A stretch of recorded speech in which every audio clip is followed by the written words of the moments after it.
Hello everyone, welcome back to my new blog. আজকে দীপায়নকে নিয়ে একটু ভিডিও বানাচ্ছিলাম। আর এই দেখো, ভিডিও করলেই ও জানি না ওর কী হয়, শুধু নিচে নেমে যাবে আর কোলে থাকবেই না। ভীষণ দুষ্টু আর দুরন্ত, তো সবসময় এদিক ওদিক ছুটে বেড়াবে। আর আজ সকালে মা লুচি আর ছোলার তরকারি করেছিল।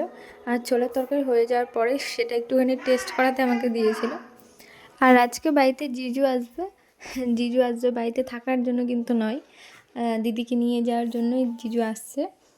আর দিদি এসেছিলো কীর্তনের মধ্যেই, আমাদের এখানে কীর্তন হয়েছিল, তার মধ্যেই দিদি এসেছে। আর কীর্তন শেষ হয়ে যাওয়ার পর এখানে ভোটও ছিল, তো সেই জন্যই দিদি কটা দিন কাটিয়ে যাবে বলেছিল। এরপর জিজু চলে এসেছে, আর এই দিকে রান্নাবান্নাও চলছে।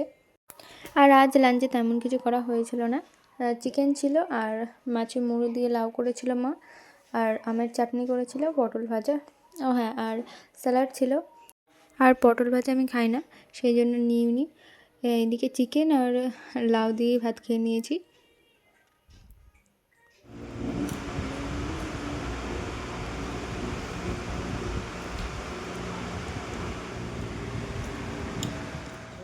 আর ভাত খাওয়ার পর টক দই খেতে একদমই ইচ্ছে করছিল না, ঘুম পাচ্ছিল, ঘুমিয়ে গেছিলাম।